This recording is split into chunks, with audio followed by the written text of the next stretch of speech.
మీ పేరేంటి? నాగమన. నాగమన. ఈ ఇల్లు మీ సొంత ఇల్లేనా? మీరు ఒక్కరే ఉంటారా ఇంట్లో?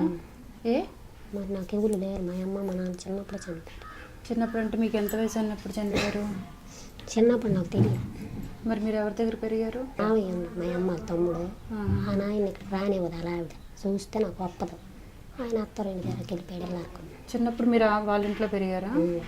అప్పుడు మీ మామయ్యకి ఎంత వయసు? 30 సంవత్సరాలు. 30. అంటే మీ ఏజ్ ఎంత వయసులో మీ అమ్మ నాన్న చనిపోయారు? నాయన 6 మాసాలు పిల్లనప్పుడే మా నాన్న చచ్చిపోయాడు. అప్పటి నుంచి మీ మామయ్య మిమ్మల్ని పెంచారా? అప్పటికి మీ మామయ్యకి పెళ్ళి అయిపోయిందా? పిల్లలు ఉన్నారా వాళ్ళకి? కొడుకు కూతురు ఉన్నారు. నేను ఉన్నానని రానివ్వదు అలా ఆవిడ ఇక్కడికి. ఓకే. అప్పుడు మీ మామయ్యకి పెళ్ళి అయిపోయింది, అయినా కానీ పెంచారు కదా మిమ్మల్ని, పెద్ద ఎవరికైతే పెంచారు కదా. మీ వయసు ఎంత ఉంటుంది ఇప్పుడు? 34 సంవత్సరాలు. 34.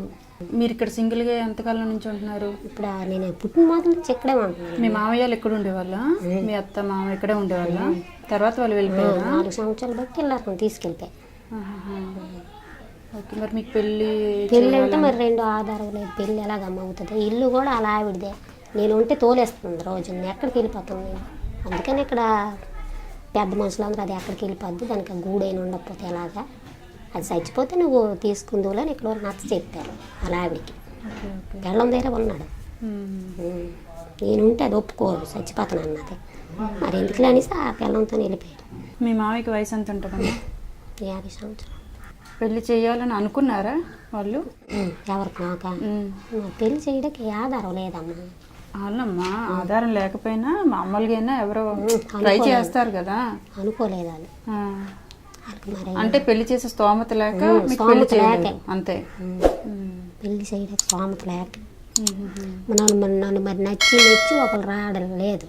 చుట్టాలు బంధువులు ఎవరు లేరు, స్తోమతి లేదు. అలా చనిపోయిన దాకా సమాధి అయిపోవడమే కానీ మరి 2 ఆధారాలే లేవు. మరి మీరు మామూలుగా ఏదైనా వర్క్ చేసుకుంటూ అలా?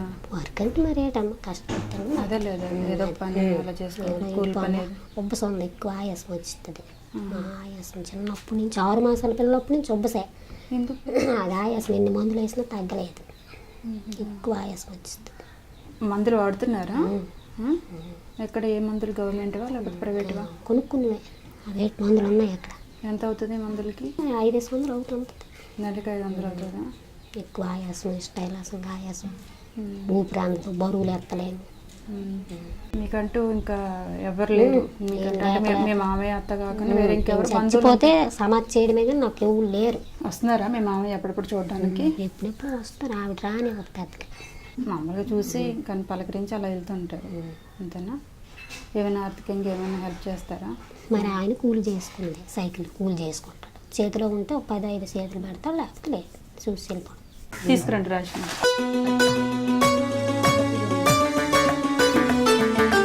ఒకవేళ ఎవరైనా వచ్చినా చేసుకోవడం మీకు ఇష్టమేనా? ఇష్టం లేదా? లేకపోతే అలా మనసు చంపేసుకున్నారా? ఇంకెందుకులే అమ్మ పెళ్ళి అంటే కావాలని మనసు చంపేసుకున్నారా మీరు? అందుకేనండి. మరి నాకు ఎవరు లేరు, కొట్టిన తిట్టిన ఇవి అడగరు. ఇంకెందుకు అనేసి మనసు దృష్టి పెట్టుకున్నాను. మిరపకాయలు, ఉల్లిపాయలు. ఓకేనా? అవి రైస్ అమ్మా, 25 కేజీల బ్యాగు. ఓకేనా? ఖర్చులకు డబ్బులు పండగ టైం కదా, వాడుకో ఖర్చులకి. మరి మీకు మరి ఆయిల్కు కారు ఆయిల్కి ఉన్నాయమ్మ. కారు ఆయిల్ డబ్బులు ఎంత ఇచ్చారు ఇవన్నీ సార్వా? డబ్బులు వద్దు. Thank you. వద్దులే. నువ్వు బాగుండాలి, మళ్ళీ రావాలి. మీరు మన చేతులకే పెట్టాలి. దిక్కు ముక్కు గతి లేను తల్లి తండ్రి ఎవరు లేరు. మీరు ఆయిల్ కుంచుకొని మీ పుణ్యాత్మని మాకు ధర్మం చేస్తారు. ఇది చాలు. మాకేట వద్దాం ఆయిల్ మళ్ళీ మీరు రావాలా. బాధపడకు. నీ గుండెల నుండి ఎంత బాధ ఉంటుందో నాకు తెలుసు, నేను అర్థం చేసుకోగలను. ఓకేనా? సరే మరి నేను వెళ్ళొస్తా. నువ్వు హ్యాపీగా తినాలి, నాకు అది ఫోటో తీసి పెట్టాలి. సరేనా? మంచిగా బట్టలు కొనుక్కో. ఓకే, బాయ్నా.